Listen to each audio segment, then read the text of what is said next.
기도하겠습니다. 하나님, 엘리야를 부르신 것과 엘리사를 세우신 것과 또 이스라엘을 구원하시기 위한 그 하나님의 크신 뜻이 변함없이 오늘 우리에게도 역사하시는 뜻이 되게 하여 주시옵소서. 하나님의 말씀 앞에서 주님, 우리가 이 말씀으로 일어나 먹게 하시고 나아가 전하게 하시며 그 겉옷으로 구원받는 자들로 우리 구주 예수 그리스도를 힘입는 자들이 되게 해 주시옵소서. 오늘 이 말씀을 통하여 주님을 만나고 구원을 확신하는 소망의 자리가 되게 해 주시옵소서. 오늘 이 예배에 참여한 하나님의 모든 백성들, 첫 시간 이 주중의 첫날 그 구원의 확증을 얻고자 그 하나님께 감사와 영광을 돌리고자 함께한 모든 영혼들 가운데 단 한 영혼도 그냥 왔다가 그냥 돌아가는 영혼이 생기지 아니하도록 하나님의 성령께서 오늘 말씀을 통하여 우리 구주 예수 그리스도를 보여주시고 확증하고 구원의 확증으로 나아가게 도와주시옵소서. 말씀을 보고 듣고 새기고 전하는 우리가 되게 도와주시옵소서. 주님을 의지합니다. 말씀을 신뢰합니다. 성령 하나님을 간구합니다. 역사해 주시옵소서. 감사드립니다. 우리 구주 예수 그리스도 이름으로 간절히 기도 올리옵나이다. 아멘. 할렐루야. 옆에 있는 분 축복하도록 하겠습니다. 이렇게 축복하겠습니다. 오늘 말씀의 제목이죠. 일어나 먹으십시오. 나가서 전하십시오. 라고 그 제목 그대로 축복하시길 바라겠습니다. 옆에 있는 분 축복하겠습니다.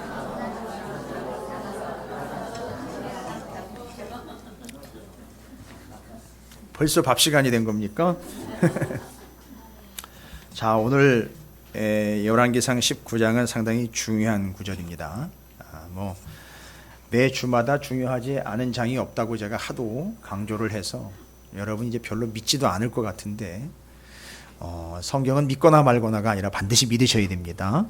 그래서 오늘 말씀 상당히 중요한 말씀입니다. 자, 드디어 이제 엘리야가 어디로 오르는 이야기가 나오느냐 하면 이제 물론 앞부분에도 이미 설명이 됐습니다만 두 번째 부분인 9절부터 14절까지 무슨 산 이야기가 나오죠?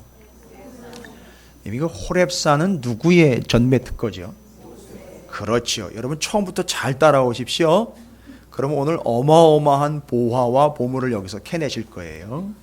상당히 중요한 내용입니다. 자, 그러면 호렙산이 등장했다는 얘기는 그 전매 특허인 모세라는 사람이 언급이 안 될래야 안 될 수가 없어요. 그러면 19장 안에 누구의 이야기지만 원래는 엘리야의 이야기지만 누가 보이더라? 그럼 여기까지 정리가 되시겠죠? 아, 엘리야, 열왕기상은 19장은 엘리야의 이야기지만 모세가 거기에서 보이더라.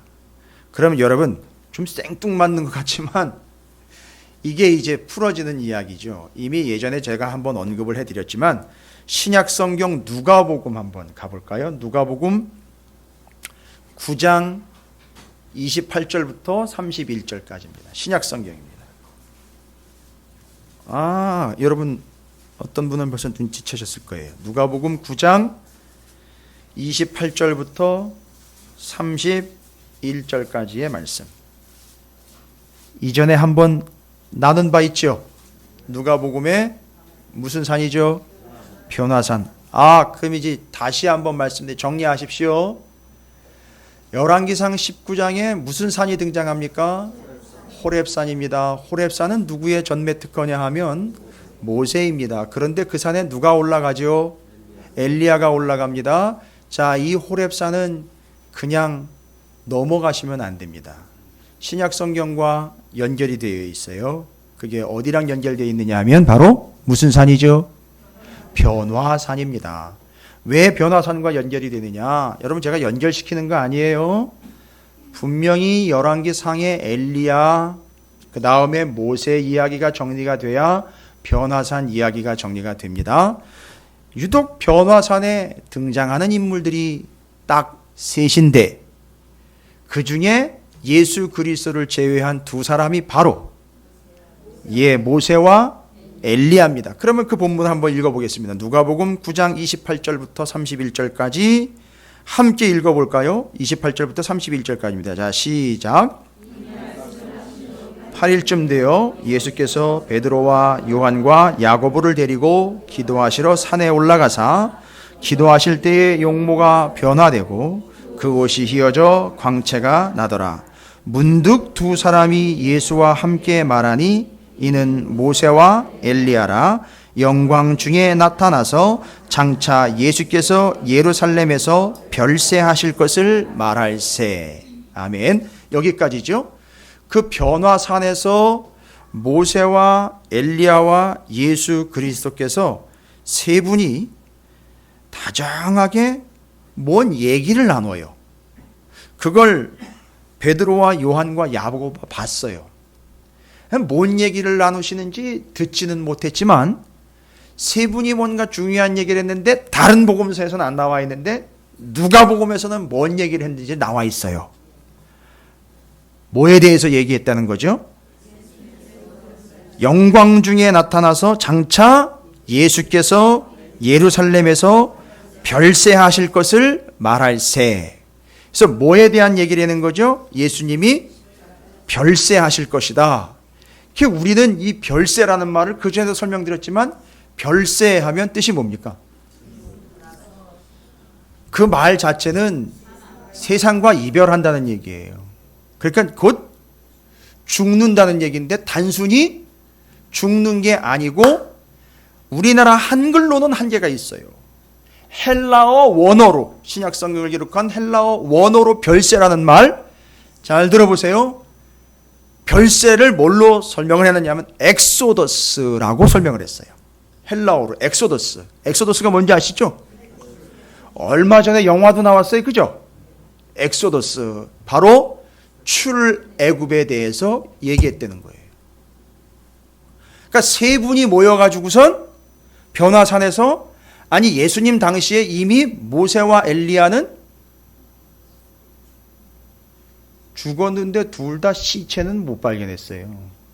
특징이 그거예요.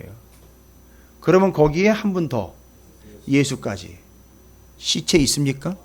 없어요. 특징을 굳이 이야기하자면 세 분 다 그냥 그대로 어떻게 한 거죠?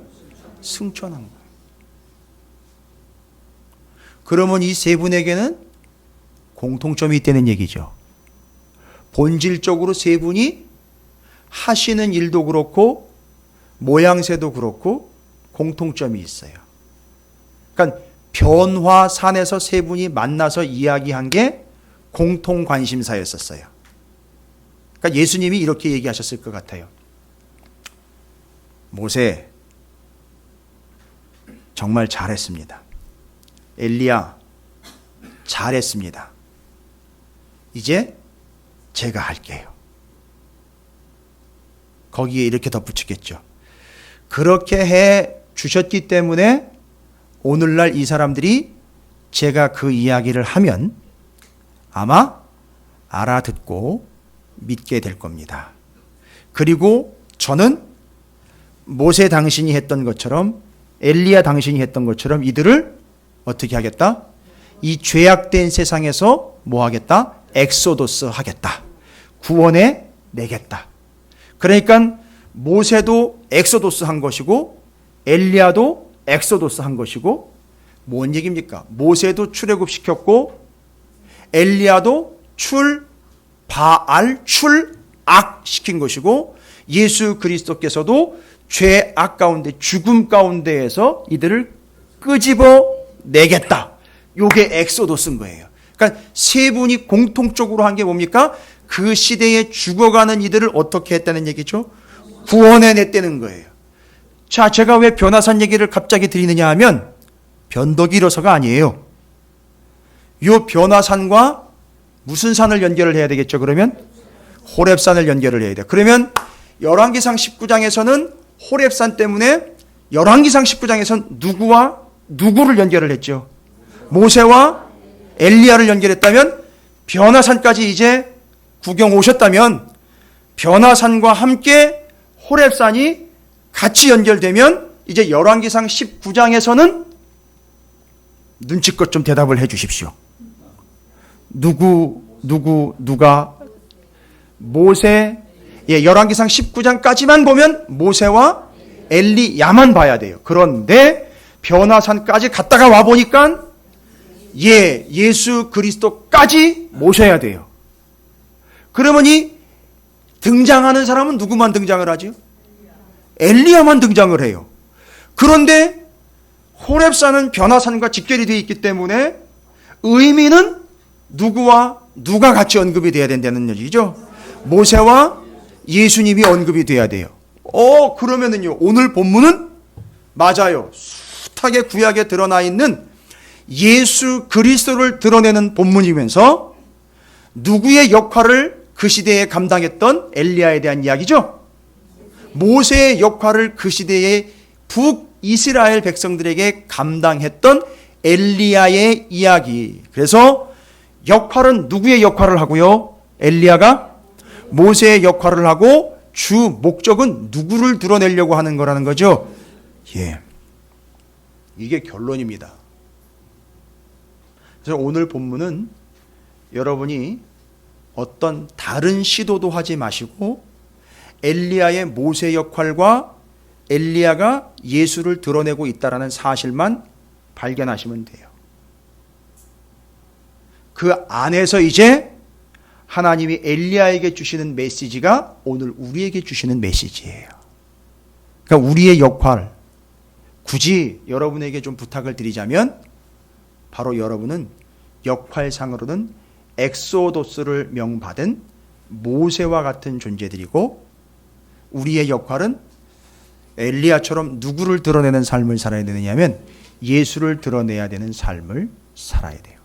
여러분, 제가 왜 결론을 먼저 이야기 드리느냐 하면 오늘 본문 안에 기가 막히게 예수가 박혀 있어요. 그걸 보석처럼 여러분이 이제 캐내시는 거예요. 기가 막힙니다. 와, 성경이 이런 거로구나라는 걸 깨달으실 거예요. 제가 얘기하는 거 집중하지 마세요. 제 얘기에 하지 이런 거 하지 마시고 오직 말씀만 집중하세요. 여기서 예수를 발견하셔야 돼요. 오늘 여기서 예수를 발견하는 게 여러분의 인생의 승부처예요. 그리고 엘리야가 모세의 역할을 어떻게 감당하는지 이제 보십시오. 그리고 여기서 예수는 어떻게 드러나는지를 보십시오. 그리고 하나님은 엘리야에게 뭐라고 얘기하는지 들어보십시오. 그 얘기가 저한테도 하는 얘기고 여러분한테도 하는 얘기예요. 자, 지금 엘리야는 어떤 상황 가운데 있죠? 이미 앞서서 누구와 대결을 벌였죠? 바알의 선지자 몇 명과 대결을 벌였죠? 450년 대결 벌려가지고 하늘에서 불이 내려와 물을 싹 핥아버렸어요. 그렇죠? 그리고 그 450명을 어떻게 했죠? 다 죽여버렸습니다. 기손 시내가에 가서 싹 다 죽여버렸습니다. 그 이야기를 누가 들은 거죠? 그걸 또 누가 가서 상당히 가정적인 인물이었던 것 같아요. 부인을 상당히 존중했고 부인에게 모든 것을 다 보고하고 결제를 받는 그런 스타일이었던 것 같습니다. 뒤에 이제 나봇의 포도원 이야기를 들어보면 이게 가능해요. 그런데 어쨌든 아합이 그 생생한 라이브로 있었던 일을 쫙 얘기를 합니다. 그러니까 이세벨이 그 얘기를 듣고 대단한 여자이긴 해요. 뭐라고 얘기합니까? 이세벨이 2절에 사신을 누구한테 보냅니까? 엘리야한테 보내서 이르되 내가 내일 이맘때에는 반드시 내 생명을 저 사람들 중 한 사람의 생명과 같게 하니라. 그렇게 하지 아니하면 신들이 내게 벌 위에 벌을 내림이 마땅하니라 한지라. 이런 얘기는 함부로 하는 게 아니에요. 결국 자기가 그렇게 됐어요. 그렇죠? 나중에 보면 하여튼 어쨌든 개가 핥아버리는 인생이 되어버렸습니다. 이 성경에 개 얘기 나오면 참 반응이 구구각색인데 왜 자꾸 개 얘기를 하느냐고. 성경에 그런 얘기가 나와 있는데 그런 얘기를 어떻게 예배 시간에 아니요. 해야 돼요. 해야 됩니다. 난 이방의 개들에게 보냄받은 바 적 없다. 누구 얘기입니까? 난 이방의 개들에게 보낸 적이 없다. 예수님이 하신 거예요. 야, 이 독사 새끼들아, 누가 얘기한 거예요? 그러니까 예수님이 여러분 교회 담임 목사님으로 오시면 좋을까요? 나쁠까요? 예? 그 맨날 여기 쓰셔가지고선 아니 예수님 여기 딱 서가지고선 그래서 예전에 어떤 책이 나왔었는데 담임 목사님을 청빙합니다. 예수님은 제외. 이렇게. 예, 쉽지 않을 거예요. 그죠? 아니 뭐 다 꿰뚫러보고 계시고 뭐 속이는 것까지 다 아실 것이고 그러니 뭐 마음이 불안해가지고 뭐 앉아 있겠어요. 거기다가 맨날 독사 새끼들이 막 이렇게 얘기를 하고 그러고 아유 요즘에 그렇게 목회하면 목회 잘 안 돼요. 교회 잘 안 되거든요. 이러면서 이제 예수님 좀 저기 좀 뒤로 가시라고. 여기 저 예수님은 그러니까 이제 부목사쯤 해야 될 것 같아요. 전도사쯤이나 해서. 여러분 우스갯소리로 들리죠? 예수님이 요새 부목사, 전도사급도 못 돼 있어요. 교회마다. 그렇다고 뭐 담임 목사, 부목사, 전도사들을 급으로 나누는 건 아니지만 여러분 우리가 그렇게 대하고 있다니까요. 저희 교회 지금 부목사님, 전도사님 이제 앞으로 둬야 되는데 아무도 아멘을 안 하시네요. 여러분 이거는 제가 뭐 굳이 의결사항은 아니고요. 우리가 그랬으면 좋겠다라는 얘기를 드리는 거예요. 목회적인 계획을 얘기하는 것도 아니고 우리 교회가 큰 교회를 지향하는 게 아닌 건강하고 신실한 교회를 지향한다면 어느 정도 되면 그 부목사님들 개청 내보내고 이렇게 해서 건강한 교회로 세워가는데 우리가 좀 모델이 됐고 사명이지 않습니까? 우리 찾으시는 교회처럼 이렇게 건강한 교회들이 개척이 된다면 소망되지 않을까요? 여러분 그걸 위해서 좀 기도를 해주세요.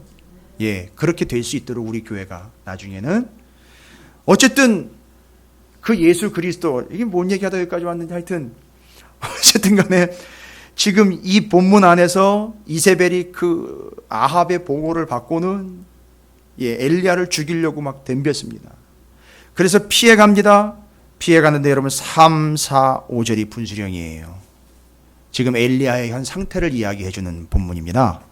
이게 대충 여러분 넘어가시면 안 돼요. 이게 상당히 중요한 본문이에요. 그 이야기를 듣고는 엘리야가 피합니다. 왜냐하면 당장 내일 죽인다니까. 그렇죠? 무서워서 도망가는 거예요. 그리고 한 가지 더 무섭기도 하지만 다소 마음에 좀 실망감을 안고 도망갑니다. 왜일까요? 아니 한때는 450명의 바알 선지자를 죽이고 하나님의 뜻을 순종을 해서 어마어마한 역사를 이뤘던 사람인데 지금은 도망가는 신세가 된 거예요. 근데 잘 보세요. 어디로 도망가는지.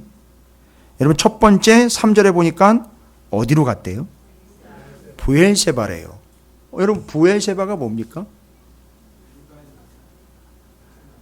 예, 맞습니다. 아주 정확하게 잘 얘기를 하시는 것 같아요. 브엘세바 하면 뭐가 같이 연결되죠? 단.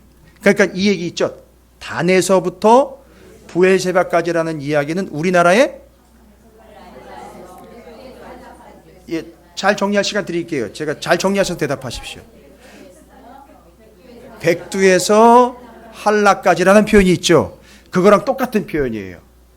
이스라엘의 북경계가 단, 이스라엘의 최남단 경계가 브엘세바예요. 그래서 브엘세바가 생활 한계선이에요.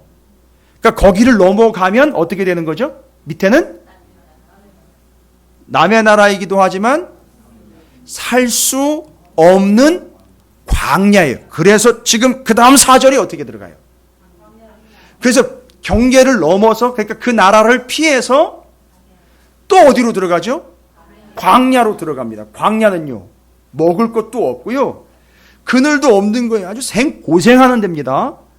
그런데 광야로 들어갔는데 광야에서 더 깊숙이 들어갑니다. 그리고 하루길쯤 갔다고 그래요. 그 광야에서요. 여러분 죽습니다. 그 광야에서 하루길쯤 가요. 아니, 사막에서 하루길쯤 갔다고 생각을 해보십시오. 그리고 도착한 데가 어딘지 아세요? 여러분 로뎀나무 하면 무슨 느낌이 드십니까? 쉴 수 있고 그늘이 있고 뭔가 그럴듯한 그런 나무로 비추어지지 않습니까? 제가 여러분을 깨드릴게요. 깨야 돼요, 이거. 로뎀나무 좀 띄워주시죠.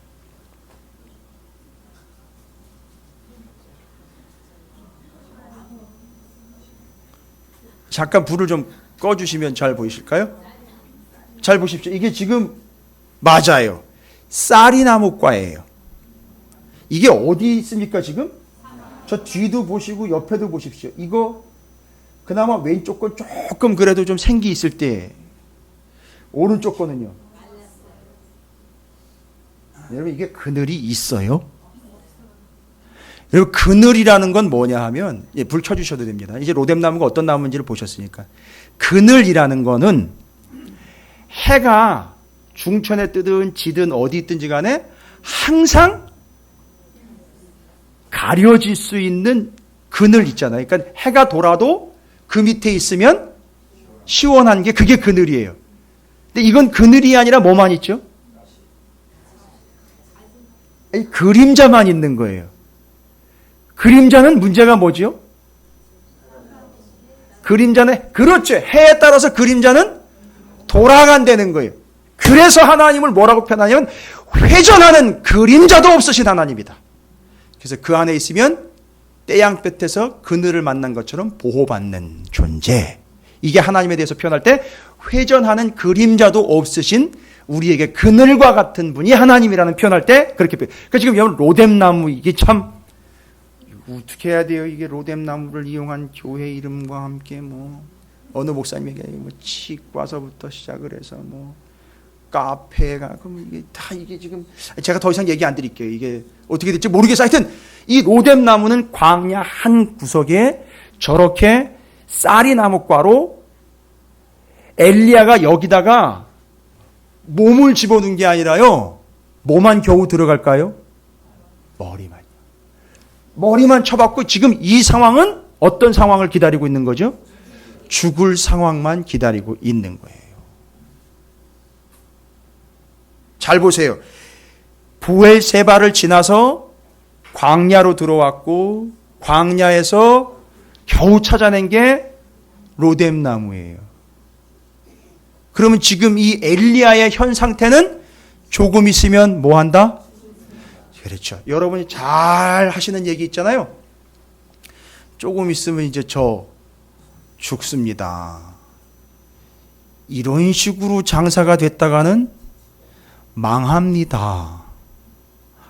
이런 식으로 가다가는 정말 말라 비틀어질 수밖에 없습니다라는 그런 고백 있죠. 엘리야가 지금 그 상황입니다. 여러분 어찌하오리까?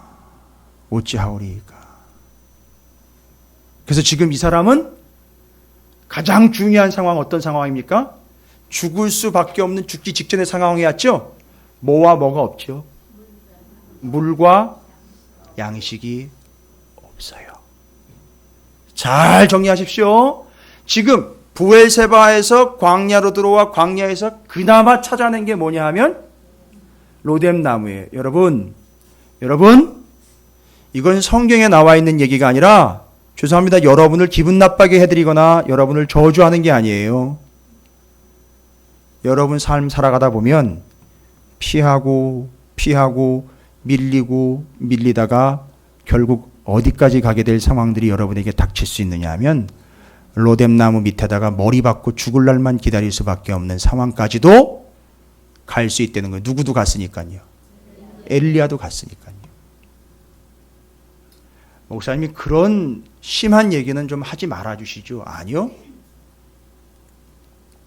저기 맨 뒤에 이번 주에 결혼하는 한 커플이 와 있어요. 제가 저들에게 주례사에서는 할 수 없지만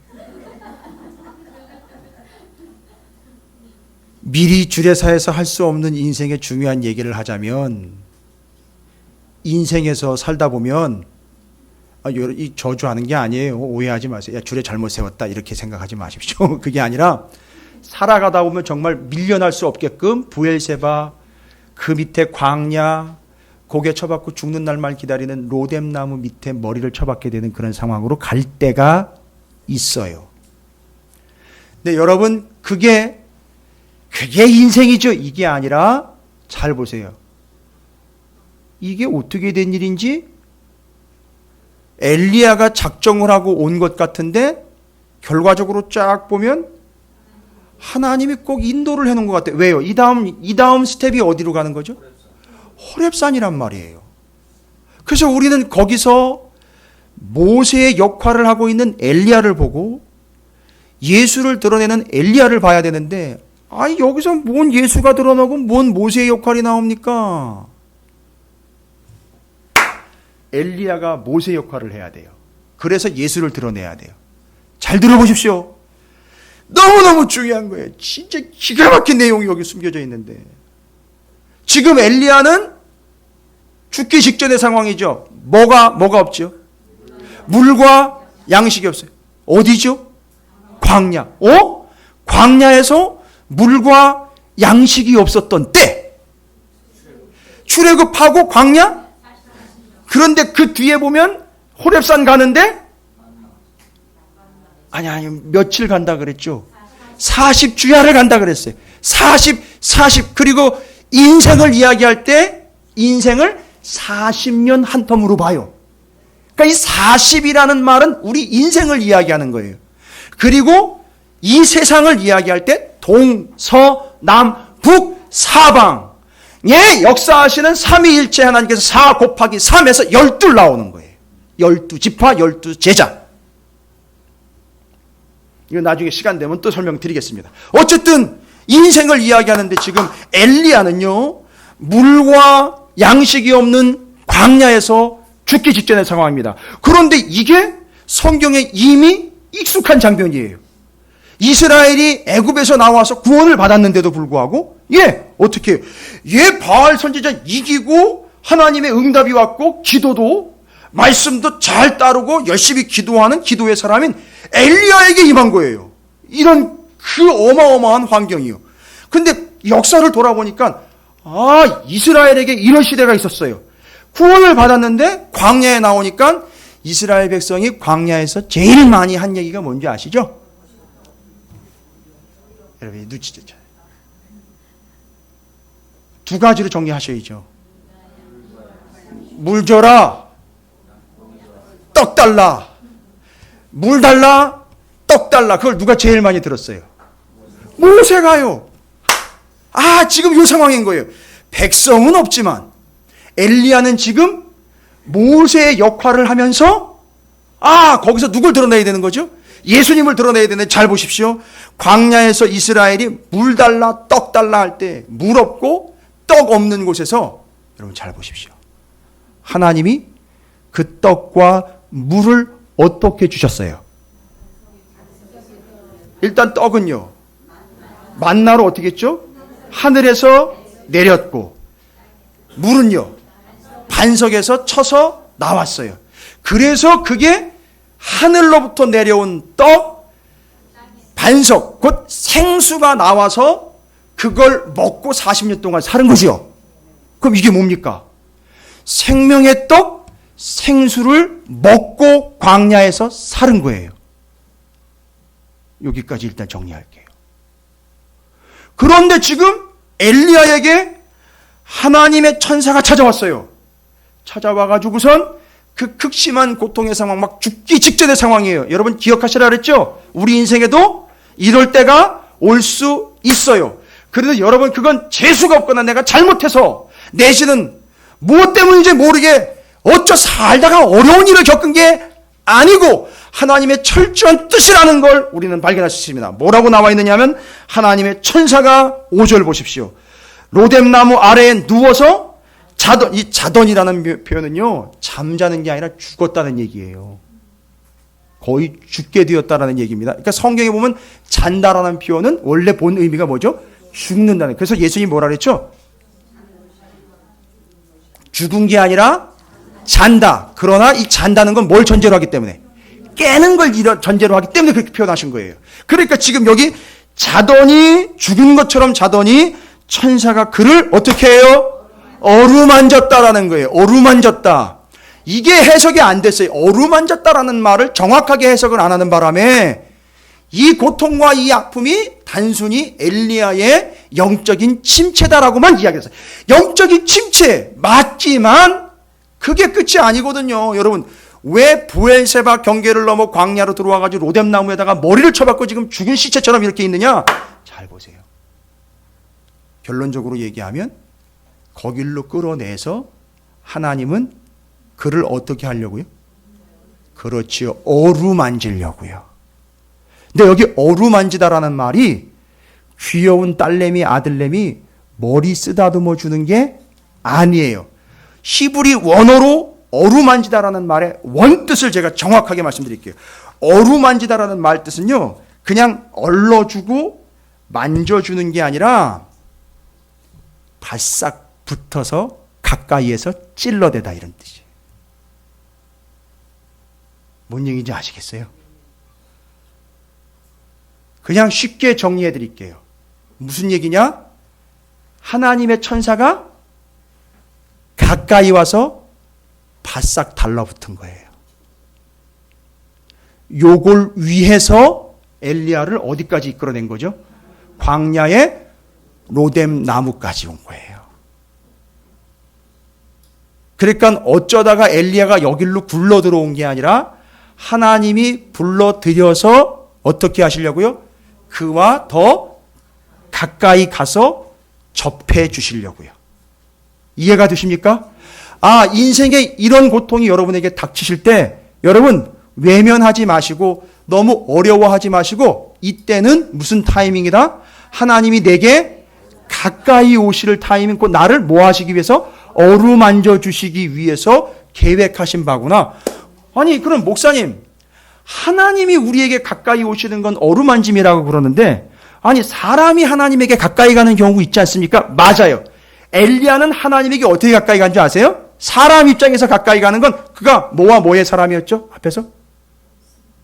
그렇지요. 말씀과 기도에. 아, 그러니까 이건 행적과 행위가 아닌 성도의 본질로서 성도는 하나님께 가까이 가기 위하여 사람이 하나님께 가까이 가는 방책으로 주신 건 뭐예요? 말씀과 기도를 주신 거고, 하나님이 우리에게 직접 가까이 오시기 위해서 우리는 브엘세바의 경계를 넘어 광야의 그 지긋지긋함과 로뎀나무의 죽음의 태양볕 같은 그 뱃속으로 인도하셔서 하나님이 우리에게 어떻게 하시려고요?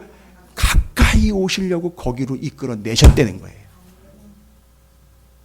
여러분, 이거 먼저 깨달으셔야 돼요.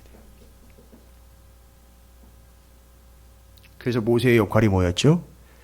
그들의 불평과 그들의 원망을 끌어안고 하나님이 그들과, 잘 보세요, 그들에게 하나님이 가까이 오셨죠. 뭘로 증거가 됐죠? 그들에게 오셨잖아요. 그렇지요. 뭐 지으라 그랬잖아요. 성막 지어라. 그러면 내가 너희와 그게 가까이 오시는 거란 말이에요. 광야에서 성막을 지은 이유는 로뎀나무에 하나님의 천사가 직접 가까이 다가온 것처럼 그 광야에서 성막을 지어가지고 내가 너희와 함께, 너희와 아예 가까이 있기 위해서 지으라고 얘기한 거예요. 그러니까 모세는 이스라엘과 하나님 백성을 어떻게 연결해 주는 사람이었죠? 가깝게 연결해 주는 사람이에요. 할렐루야. 그러니까 지금 엘리야는 누구와 누구를 가깝게 연결해 주려고 지금 부름받은 사람이에요. 북이스라엘 바알 숭배하고 있는 죽을 수밖에 없는 그들을 누구와 가깝게 해요? 하나님과 가깝게 연결해 주려고 지금 자기가 직접 여기 와가지고 하나님이 내게 가까이 오시는 걸 경험을 해서 모세의 역할을 하는 거예요. 그런데 여기서 누가 드러나야 된다 그랬죠? 예수가 드러나야 돼요. 여러분, 광야에서 하나님이 이스라엘을 굶주리게 하신 적 있죠? 그래서 뭐 달라 얘기했죠? 떡 달라 물 달라고 얘기했죠. 여러분, 신명기에 모세가 이렇게 얘기합니다. 그때 너희들이 왜 굶었는 줄 알아? 왜 그렇게 입이 바싹바싹 타들이면 목이 말라 비틀어졌는지를 알아? 라고 그 의미를 이렇게 설명을 했어요. 기가 막힌 구절입니다. 신명기 8장 2절 3절이에요. 광야에서 왜 그런 일들을 겪었는지 알아? 그러니까 지금 광야에서 엘리야가 이 일을 겪고 있는 거를 우리가 보면서, 세대가 보면서 그 이후로 이 사람들이 깨달아야 되는 거죠. 8장 2절 3절 요 얘기입니다. 뭐라고 나와 있는지 잘 들어보십시오. 광야에서 이스라엘 백성들이 40년 동안 굶주리고 목말라 했던 것, 그것이 의미가 뭔지를 얘기합니다. 내 하나님 여호와께서 이 40년 동안에 내게 광야길을 걷게 하신 것을, 본질은 뭐죠? 거기에 하나님이 뭐 하시기 위해서인 거죠? 가까이 함께 하기 위해서 그들을 끌어내신 거죠. 그런데 뭐라고 나와 있습니까? 기억하라, 기억하라라고 했어요. 그렇죠? 이는 너를 어떻게 해요? 낮추시고 너를 시험하사 내 마음이 어떠한지 그 명령을 지키는지 지키지 않는지 알려 하심이라 하면서 3절에 본격적으로 본질을 이야기합니다. 너를 낮추시고 너를 줄이게 하셔, 여기 배고프게 하신 거죠. 목마르게 하신 거죠. 또 너도 알지 못하던 내 조상들도 알지 못하던 만나를, 그때 그렇게 굶주렸을 때 하늘로부터 만나를 내려서 먹게 해주고, 반석에서 물이 나서 생명수를 먹게 해준 것은 이렇게 어려울 때 내가 공급해준다, 이 개념으로 끝나는 게 아니라 그 갈급함과 굶주림 속에서 더 뭘 깨달게 하려고 하는 거죠?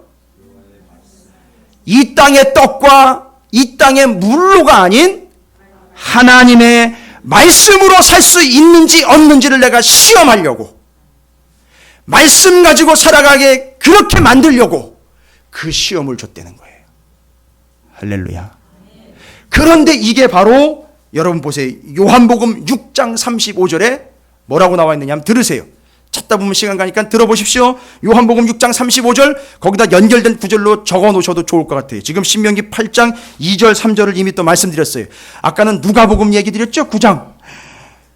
성경을 여러 군데를 얘기하니까 여러분이 좀 헷갈릴 수도 있는데, 헷갈리시면 방송 한번 더 들으시면 됩니다. 정리하시면 돼요. 하나님이 왜 그 이스라엘 백성들을 굶주리게 하고 목마르게 했느냐? 알고 봤더니만 먹여주고 마시게 해주는 걸로 끝나는 게 아니라 그 굶주림 속에서 뭘로 살아가는 거라는 걸 깨닫게 하려고 그러죠. 하나님의 말씀으로 살아가는 걸 깨닫게 하려고 그런 일을 허락하셨다는 거예요. 근데 지금 엘리야에게 벌어지는 일이 뭐죠? 뭐와 뭐가 없지요? 물과 떡이 없지요. 그런데 순간 어디서 나왔는지 뭐라고 얘기합니까? 어루만지더니만 천사가 일어나 먹어라 하는지라 본즉 머리맡에 숯불에 구운 떡과 한 병 물이 있더라. 아니 이거 어디서 난 겁니까 이거? 아니 그 광야, 그러니까 아무도 터치할 수 없는 곳으로 온 거잖아요. 그 하나님 뜻이지요. 아니 근데 누가 놓고 간 건 뭐냐? 떡과 정확하게 물이 광야에서처럼 떡과 물이 그대로 놓여있던 거예요. 저 머리맡에. 여러분 이거 어디서 온 겁니까?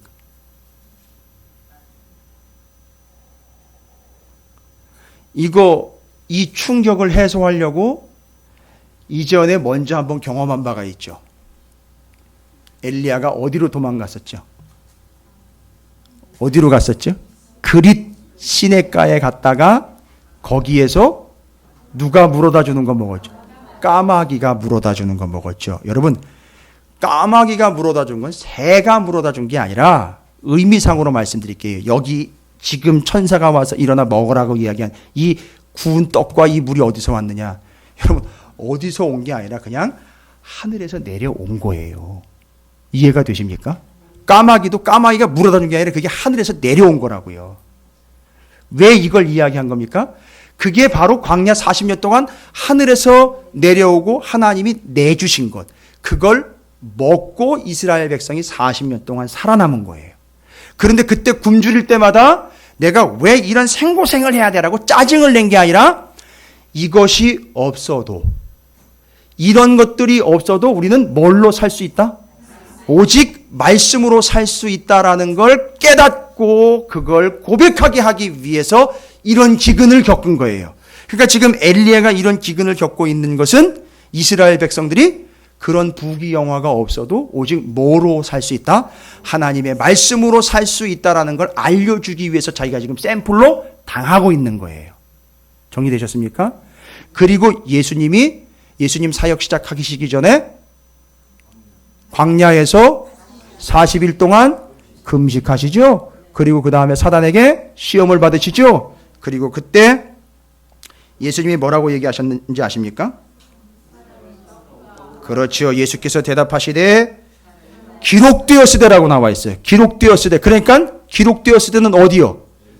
성경에. 그렇죠. 요 엘리야 이야기와 신명기 이야기를 다 정리를 해서 예수님은 뭐라고 얘기하는지 들어보십시오. 사람이 떡으로만 살 것이 아니요 하나님의 입으로부터 나오는 모든 말씀으로 살 것이라 하셨느니라. 여러분 인생에 골고 떡이 떨어지고 물이 떨어지는 상황은 여러분을 미워서 생고생시키려고 하시는 게 아니라 여러분의 입에서 뭐가 나올 때까지. 하나님 이거 먹을 것 없고 마실 것 없어도 저는 오직 하나님의 말씀으로 인하여 살아갈 수 있습니다라는 고백이 나올 때까지 어디 있는 거죠? 광야에 있는 거예요. 그러면 엘리야 머리 곁에 놓여 있었던 떡과 생수는 어디로부터 내려온 거죠? 하늘로부터 내려온 거고, 이 모습 그대로 정리하면 로뎀나무 아래에서 이 내려온 떡과 물을 먹게 되었다라는 게 행복이 아니라, 그럼에도 우리는 오직 여호와 하나님의 말씀으로 살아갈 수 있습니다라는 걸 바로 엘리야를 통해서 이스라엘 백성들에게 보여주려고 했다는 거죠, 이게. 근데 여기서 누가 보인다고요? 예수님이 보인다는 거죠. 무슨 얘기입니까? 바로 그 떡, 그 생수가 예수 그리스도이기 때문에. 그러니까 이제 이 사람은 이제 뭘로 살아가느냐 하면 오직 예수 그리스도를 믿음으로 살아가는 것을 이미 구약시대 때 얘기를 해주고 있는 거예요. 그래서 여기서 누가 나오느냐 하면 엘리야, 모세, 예수님이 같이 등장하는 거예요. 여러분 정리되셨습니까? 요한복음 6장 35절에 예수께서 이르시되 나는 생명의 떡이니 내게 오는 자는 결코 줄이지 아니할 터이요 나를 믿는 자는 영원히 목마르지 아니하리라. 그러니까 지금 엘리야가 경험하고 있는 그 떡과 물은 무엇을 먹은 거냐 하면 예수를 먹은 거예요. 그리고 그가 어떻게 됐습니까? 살아났어요. 그래가지고 살아난 그가 예수를 대면하고 있습니다. 한 가지 더 기가 막힌 장면으로 이제 이 부분을 정리할 거예요. 그 하나님의 천사가 와서 뭐라고 얘기했죠? 뭐라고 말을 했죠? 어루만지며 그에게 이르되 일어나 먹어라 라고 이야기했어요. 여러분 회당장 야이로의 딸 이야기 아세요? 마가복음 5장 41절부터 43절에 나와 있어요.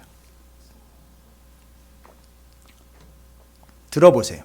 다 아시는 얘기예요. 회당장 야이로의 딸이 죽었어요. 그래서 예수님한테 살려달라고 그래요. 그 얘기입니다.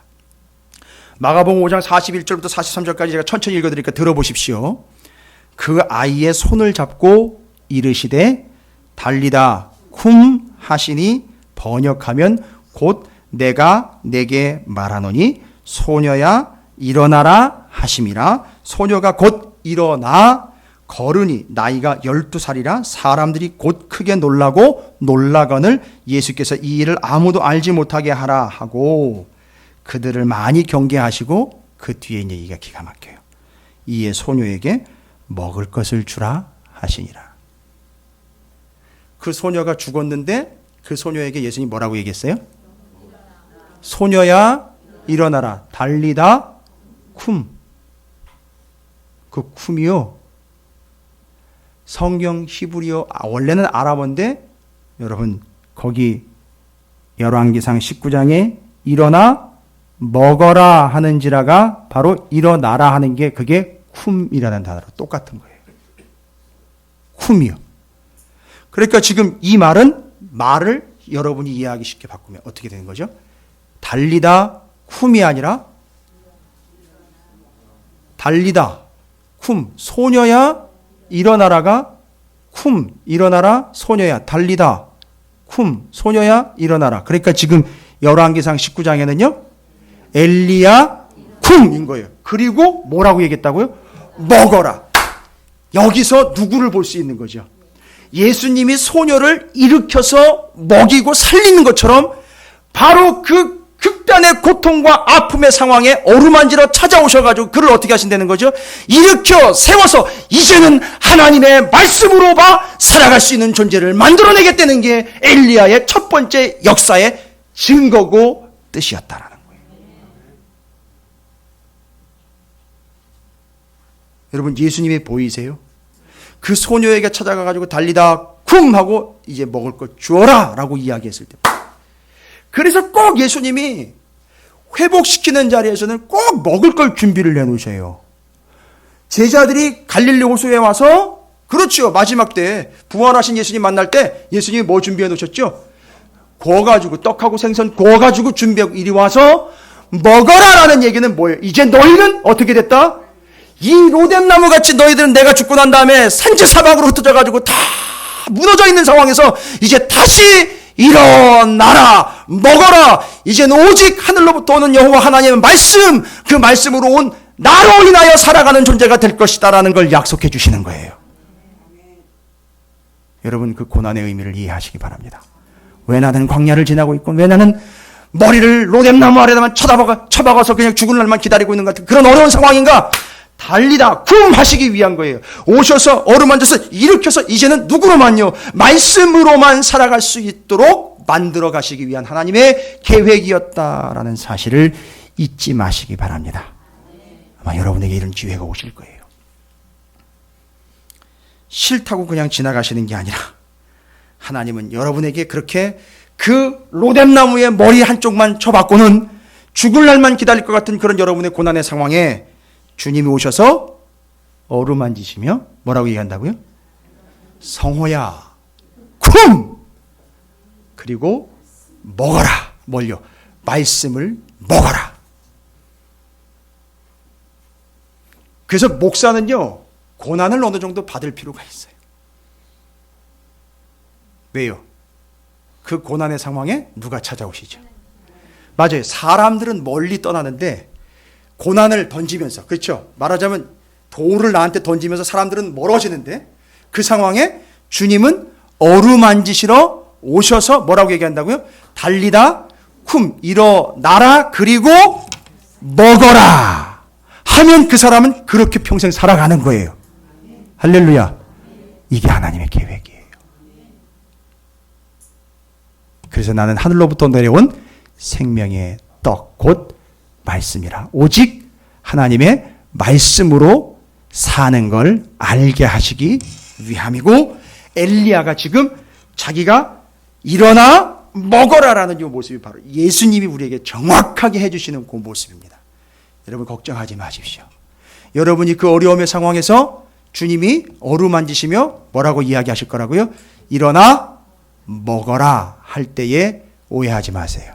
세상 것으로 먹는 게 아니라 하나님의 말씀을 잔뜩 먹여서 여러분이 일어서서 힘을 내서 어디까지 이제 갑니까? 40주야를 걸어서 어디로 갑니까? 호렙산으로 가는 겁니다. 자, 이제 호렙산 가보겠습니다. 그렇게 해서 힘을 얻었어요. 그렇게 해서 이제 내가 그냥 세상의 먹거리를 가지고 살아가는 인생이 아닌 하나님의 말씀 먹고 사는 인생이구나. 그래서 40주 40야를 하늘로부터 내려온 그 생명의 떡 그 말씀 먹고 40주 40야 간 거예요. 그리고 도착한 데가 호렙산입니다. 자, 그러면 호렙산은요 누가 또 연결이 된다 그랬죠? 모세, 엘리야, 그리고 그걸 통해서 누가 드러나야 되는 거죠? 예수가 드러나야 되는 거죠. 그런데 잘 보십시오. 그 호렙산의 9절입니다. 호렙산에 40주 40야를 걸어서 갔습니다. 엘리야가 그곳 굴에 들어가 나와 있죠. 여러분 여기 그곳 굴이라고 이야기한 게 굴이에요. 굴혈. 그러니까 흙으로 파든 땅을 파든 바위를 파든 파가지고, 주로 이제 바위겠죠. 파가지고 그 안에 들어가 있는 굴인데, 그런데 그 곳 굴에 들어갔다라고 이야기했는데 호렙산이면 이제 모세가 자꾸 떠오르죠. 여러분 재밌는 사실은 뭔지 아세요? 여기 굴이라는 말 앞에 한글 성경에는 안 나와 있는데 히브리 원어 성경에는요 뭐가 붙어 있느냐 하면 정관사가 붙어 있어요. 그 굴. 그러니까 이 굴 얘기하면 누구나 다 아는 굴이에요. 저 서해안에서 나는 그런 굴 말고요. 작년에도 우리가 굴 좀 나눠 먹었는데, 이 굴 하면 또 먹은 분들은 또 그 굴 생각을 하는데, 이스라엘 백성들은 여기 나와 있는 그 굴 이러면 예수님은 먼저 가지 마시고요. 그거 이제 드러내야 되는 거지. 여기서 지금 누구 역할을 감당하는 거죠? 지금 엘리야가 모세 역할을 감당하니까 모세와 관련되었을 때에 예전에 모세가 역시 여기 올라와가지고 40일 동안, 그죠? 그때 기거했던 그 굴이에요. 조금 이제 새로운 사실을 알아서 고개는 끄덕거리시는데 별로 놀라지질 않는데, 그 굴에 누가 들어갔느냐 하면 엘리야가 들어간 거예요. 그럼 이게 왜 중요하냐면 잘 보십시오. 와우. 그럼 그때 상황이잖아요. 40일 동안 하나님의 산에 호렙에 올라갔을 때에 그 굴에서 머물렀다라는 것도 중요하지만 생각해 볼까요? 그 밑에서는. 그렇죠. 지금 그 상황과 맞습니다. 지금 그 상황과 북이스라엘의 상황이, 엘리야는 지금 비록 그 하나님의 말씀을 먹어서 40주야를 걸어가지고 호렙에 왔는데, 여기 와가지고선 하나님과 지금 대면하고는 있는데, 저 밑에 모세가 올라왔을 때 그 밑에서 무슨 짓을 했죠? 금송아지 세워가지고선 우상 숭배하고 있었던 그때 상황이랑 지금 북이스라엘의 상황이 어떻다는 거죠? 똑같다는 거죠. 그러니까 지금 하나님이 그때 모세한테 뭐라고 얘기했는지 아시죠? 야, 빨리 내려가 봐라. 엉망진창 난리 났다. 빨리 내려가 봐라. 가가지고 어떻게 해야 돼요? 정리할 것 정리하고 처리할 것 처리해가지고선 모세가 할 일은 뭐지요? 거기서 심판하는 게 아니라 어떻게 해야 됩니까? 그래서 궁극적으로 모세는 무슨 역할을 하려고 지금 부름받은 거죠? 조금 더 쓰십시오. 지금 시내산에서 머물러 있는 상황이지 않습니까? 광야 40년 책에 이제 채 1년 지나고 있는 상황이고요.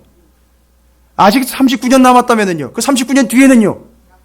그렇지요. 그들을 이끌어서 어디로 데려가야 됩니까? 약속의 땅으로, 가나안 땅으로 데리고 가야 되는 역할이요. 어디서 나와서요? 엘리야의 경우에는요. 굴에서 나와서 이들을 약속의 땅 가나안으로 데리고 가야 되는 거죠. 그러니까 엘리야가 역시 바로 그 굴에서 나와서 죽어가고 있는 이스라엘을 끌고 구원의 길로 가야 되는, 그래서 엑소더 쓴 거예요. 그런데 이 모습이요, 누구랑 닮아 있느냐 하면 모세랑 닮아 있고요. 이건 누구를 나타내고 있죠? 예수님을 나타내고. 왜요? 모습 보세요. 굴에서 나와서 약속으로 이끌고 가요. 아니, 깨워 맞추는 게, 그렇지요. 죽음의 무덤에서 예수가 죽음을 이기고 뚫고 나와서 죽어가는 이들을 끌고 영원한 생명으로 들어가게 하는 것, 이게 예수님과 닮아 있다는 거예요. 그래서 변화산에서 엘리야, 모세, 예수님이 세 분이 딱 등장하는 거예요. 지금 제가 이게 몇 달째 지금 주제로 지금 계속 묵상하고 있는 내용이거든요. 변화산과 호렙산과 엘리야, 모세, 예수 그리스도. 이게 정리가 되면요, 뻥 뚫려 버립니다, 여러분. 기가 막히지 않습니까? 뭐 기가 막힌 것 같지 않은데 기가 차다라는 그런 표현을 하시는 것 같아요. 무지막지합니다. 근데 잘 보세요. 엘리야가 굴에 들어가서 나와서 내려가 구원을 해내야 되잖아요. 근데 머뭇머뭇하는 것 같아요. 그죠? 두 번이나 하나님 뭐라고 얘기를 해요? 어찌하여 여기 있느냐? 어찌하여 여기 있느냐? 이르시되 11절에 너는 나가서 여호와 앞에 서라 라고 이야기하는데 13절을 보세요. 여전히 그는 위치가 어디예요? 굴 어귀에 서서 라고 나와 있어요. 그죠? 그러니까 아직 이거를 엘리야가 아직 마음의 결단을 못 내렸다라고 이야기하는데 그게 아니라 하나님이 준비시키고 계시는 중이에요. 여러분 언제 나오는지 아세요? 못 후에 나옵니다. 뒤에 나오잖아요. 본문에.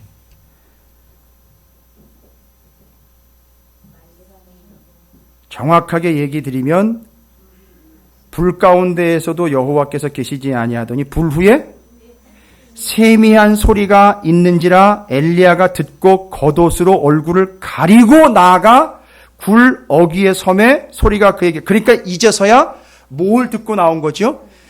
하나님의 천둥, 번개, 지진 이거 아니고 세미한 음성을 듣고 그제서야 나왔어요. 이제 나오기 시작하는 거죠. 근데 이게 우리가 조금 오해하고 있는 바가 뭐냐면 그 세미한 음성이라는 게, 여러분 이 말은 상당히 복잡한 말이에요. 세미한 음성은 그냥 작은 소리로 넘어가면 안 되는 거예요. 히브리어가 두 개가 짬뽕이 돼가지고 복잡한 단어인데 너무 쉽게 그냥 작은 소리 후에 라고 얘기를 하고 넘어가 버렸어요. 근데 그 뜻을 원래 보면 작다, 세미하다 뭐 이런 개념으로 끝나는 게 아니라 두 개가 합쳐진 거예요. 세미하다라는 말은 첫 번째 조용하다라는 말과 작다라는 말이 합쳐진 거예요. 이 세미한 거는요. 근데 그게 원래 뜻이 또 있어요. 원래 작다, 조용하다, 작다라는 뜻이 합쳐졌다 그랬죠. 세미하다라는 거. 근데 히브리어로는요, 조용함의 원래 뜻이 뭐냐면 벙어리가 됨, 말을 못함, 이런 뜻이에요. 이거 조용하다라는 말의 뜻이요. 그러니까 세미하다라는 말에는 두 가지 뜻이 같이 들어가 있다고 말씀드렸죠. 그런데 조용함과 작다. 근데 조용함의 원래 뜻은 뭐냐 하면 벙어리가 되다, 말을 못하다라는 뜻이에요. 그리고 작다라는 거는 원래 뜻이 뭔지 아세요? 정공혁 집사님이 그걸 잘 알 거예요. 정공혁 집사님 지금 그 판매하는 품목들 중에 R로 C로 파는 게 있고 가루로 만들어서 파는 게 있어요. 분말. 그러니까 지금 작다라는 말은 분말 상태를 이야기하는 거예요. 찢고 빠가지고 뭐가 된 거리죠? 아예 가루가 돼버린 거예요.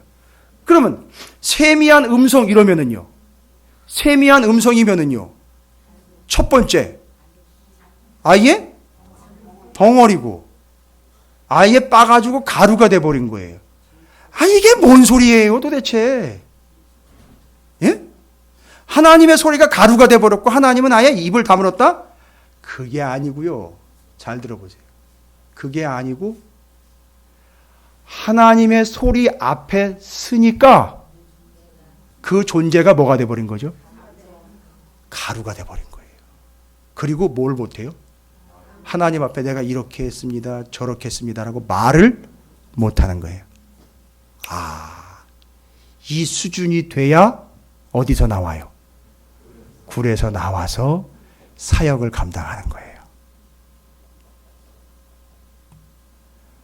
별로 안 놀라시는데 제가 이거 일주일 내내 기도하면서 응답받은 거예요. 그러니까 하나님이 여러분을 굴로 몰아넣으신 이유가 뭔지 아시겠어요? 거기서 모세나 기억하라는 게 아니라 거기서 너는 앞으로 이젠 아무 소리 하지 못한 하나님 앞에서요. 그리고 이제 그 말씀 앞에 완전히 부서져 가지고, 여러분 알갱이가 더 잘 녹습니까? 가루가 더 잘 녹습니까? 가루가요. 그렇게 해서 네 역할 감당하라는 거예요. 그런데 이 엘리야가 어떻게 하는지 아시죠? 그렇게 부서지고 가루가 돼가지고 말벙어리로 하나님 앞에는 찍소리도 못하고 완전히 가루로 부서져 있던 이 사람이 내려가가지고는요, 하나님의 말씀을 어떻게 해요? 이게 이제 그 앞에 나와 있는 거예요. 천둥, 지진, 번개 있죠? 그런 소리로 선포하는 자가 돼버리는 거예요. 자기는 하나님 앞엔 말 못하는 자요, 가루와 같은 존재가 되었는데 세상 앞에서는 철도소리로 하나님의 말씀을 전하는 자가 돼버리는 거예요. 그래서 우리를 그 굴로 이끌어 들이신 이유가 뭐냐? 아예 새로운 존재가 되어서 하나님의 말씀 앞에 가루가 되어 완전히 부서져 온전한 존재가 되고 하나님 앞엔 아무 소리 할 수 없는 존재로 살아. 그러나 세상을 향해 담대하게 외치면서 그들에게 영향력을 미칠 수 있는 하나님의 사람 모세처럼 저 죽어져가는 우상숭배하고 있는 이들에게 내려가서 그들을 건져내어서 가나안 땅 예루살렘으로 인도해 내라고 그 역할을 감당하고 있는 게 지금 엘리야라는 거예요. 그런데 거기서 누가 보이더라? 예수가 보이더라는 거죠. 예수의 그 죽음의 굴에서 나와 영혼들을 구원해서 생명의 새 하늘과 새 땅으로 이끌고 가는 예수가 보이더라는 거예요. 할렐루야. 그러니까 여러분, 하나님이 우리를 계획하시고 목적하시는 바가 뭐냐 하면 예수 잘 믿으면 복 많이 받아서 돈 많이 벌고 좋은 데 취직하고, 여러분 그게 아니라는 건 아닙니다. 그러나 그게 본질이 아니라는 거예요. 그 로뎀나무로 끌고 가가지고 하나님이 뭐 하고 싶은 거죠? 어루만지고 싶고 하늘로부터 내려온 떡과 생수를 먹여 곧 오직 하나님의 말씀으로 사는 자 만들겠다는 거예요. 잘 돌아보세요. 여러분이 지금까지 겪었던 고난과 아픔들 있죠? 맞아요. 여러분이 잘못해서 겪는 수도 있지만 대부분은 다 하나님이 여러분을 그렇게 어루만져서 이제 내 삶은 하나님의 말씀, 생명의 떡으로 살아가는 존재 만들려고 하셨다는 거예요. 그리고 예수님의 모습이 거기서 나오죠. 달리다 쿰 일어나라 먹어라. 계속해서 말씀 먹여주실 거란 말이죠. 그리고 그 하나님의 말씀 앞에서 우리는 어떤 존재가 되는 거죠? 더 이상 우리의 의를 드러내거나 나를 드러내서 내 얘기는 이제 싹 닫히고 하나님 앞에 완전히 가루가 돼요. 어떤 거죠? 가루가 됐다는 얘기는요, 재가 됐다는 얘기잖아요. 제사로 보면 완전히 재물이 싹 타가지고 재가 돼서 하나님 앞에 완벽하게 무너진 존재. 그러나 세상 앞에서는 당당하고 천둥번개처럼 서서 하나님의 말씀을 전하는 존재로 살아가도록 하기 위한 것. 그래서 많이 먹어야 제대로 전할 수 있죠. 이걸 누가 이야기했죠? 에스겔 선지자가 먹고 창자와 배까지 위까지 채워야 그게 나오는 인생. 이게 이렇게 연결되는 겁니다. 그래서 하나님의 말씀을 잔뜩 먹이실 거예요. 계속 먹이실 겁니다. 어루만져서 일어나 먹어라 하실 거예요. 일어나 먹어라. 알아. 너 로뎀나무인 거 알아. 너 광야 중인 것 알아. 그러나 일어나. 이 생명의 말씀 먹어라. 일어나 먹어라. 그렇게 해서 말씀을 계속 먹여주실 거예요. 그러면 그 하나님 말씀 앞에 우리는 아무 소리 하지 못하는 구원받은 자로서, 가루와 같은 존재로서 하나님 앞에 온전한 자로서 세상을 향한 당당한 자로서 하나님의 말씀을 선포하는 자가 되게 하실 겁니다. 한 가지 더, 엘리야가 예수를 드러내고 있는 모습은요, 그가 누구에게 기름을 붓습니까? 바로 이겁니다. 세상의 권세 잡은 자들에게 기름을 부어요. 그럼 뭔 얘기입니까? 세상의 권세를 누가 조종하고 있다? 하나님이 주관하고 있다는 얘기예요. 그런데 한 가지 재미있는 사건이 하나 나오죠? 누구를 세우죠? 자기의 후계자 엘리사를 세웁니다. 이건 뭔 얘기입니까? 이 사역이, 자기가 지금 겪고 있는 이 일과 일련의 과정들이 아직 끝나지 않았다는 거죠. 계속 가야 될 거라는 거죠. 그런데 그 엘리사에게 재미있는 행동을 하나 하죠. 엘리야가 무슨 행동을 합니까? 엘리사를 부를 때 너도 나처럼 그런 존재가 됐으면 좋겠다는 거죠. 근데 이 사람은 지금 소를 데리고 농사를 짓고 있는 상황이에요. 호렙산 안 갔다 왔어요. 로뎀나무 아래 안 갔다 왔어요. 와, 이건 어떻게 된 겁니까? 그러나 너도 나와 같은 길을 갈 것이다 하면서 하는 게 뭐죠? 겉옷을 그냥 그에게 던진 거예요. 나중에 이 겉옷이 어떻게 되는지 아십니까? 엘리야여 엘리야 하면서 그 겉옷을 딱 잡는 순간 겉옷이 찢어지고, 그 찢어진 조각을 가지고도 강물을 내려칠 때 그 요단 강물이 벌어졌단 말이죠. 어마어마한 능력에, 그러니까 그 온 얘기를 하는 게 아니라 이 의미를 얘기하는, 잘 보십시오. 겉옷을 던졌다는 얘기는 내 직분과 내 역할을 너도 감당해라 라고 하는 거지만, 그거는 이제 네가 감당하는 게 아니라 은혜로 감당해야 되는데, 여러분 이게 뭐와 닮아 있는지 아세요? 엘리야는 겉옷을 자기가 던져 주었지만, 그래서 엘리사는 이제 자기의 능력이 아닌 전적 은혜로, 그 엘리사의 후광으로 엘리야가 지금까지 이루어 놓은 곳에 같이 보태면서 그 은혜로 가게 된다라는 걸, 그 직분을 그렇게 받아들이게 된다라는 걸 이야기했는데, 여러분 이게, 여러분 겉옷 뭔지 아세요? 겉옷? 이스라엘의 겉옷 찌치트 8줄기에 5매듭 해가지고 13개 찌치트가 400 해가지고선 613가지의 겉옷이라는 거 아세요? 그런데 여러분 반드시 떠올려야 돼요.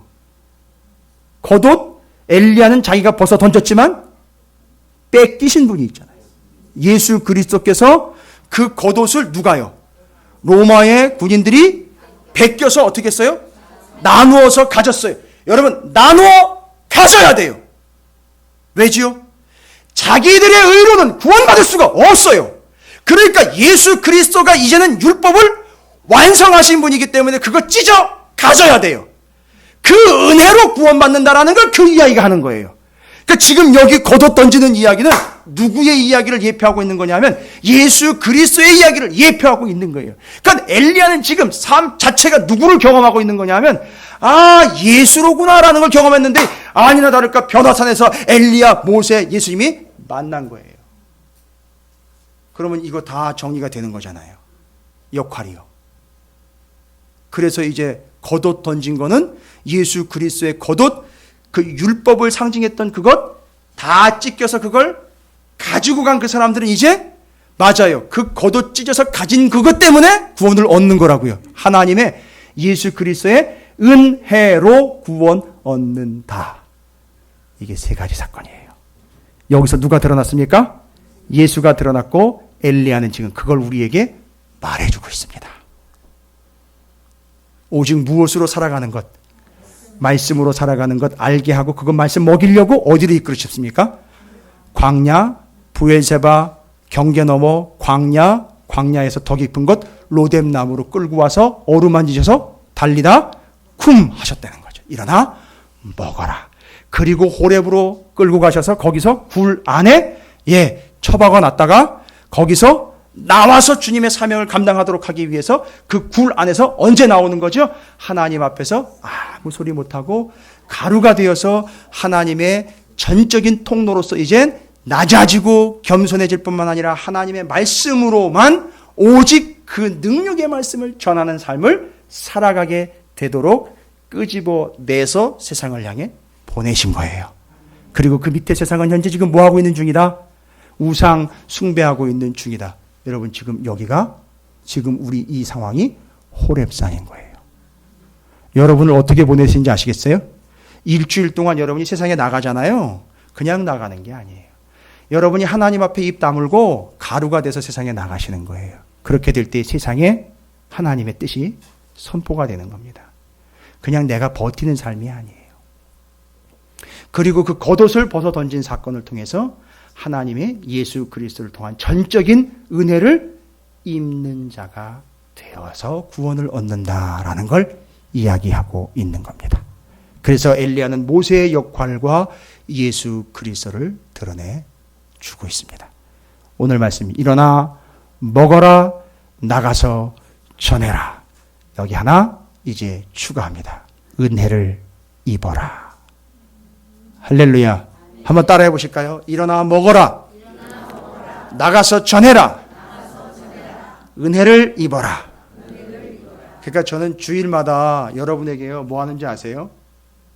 이거 겉옷 벗어가지고 이거 벗어서 던져드리는 거예요. 제가 옷이 많지 않아가지고 이건 못 벗어드려요. 근데 이 말씀이 여러분의 겉옷이 돼서 여러분에게 던지면 여러분이 그걸 입는 거예요. 그리고 나아가서 승리하며 살아가는 거예요. 죽어가는 이들을 구원하면서 살아가시는 거예요. 우상 숭배하는 이들에게 가서 아니다라고 그걸 정리하는 거예요. 그리고 약속의 땅으로 이끌고 가는 겁니다. 여러분 한 주간 동안 모세의 역할, 엘리야의 역할, 예수 그리스도를 드러내는 삶을 살아내시기를 주님의 이름으로 축원을 드립니다.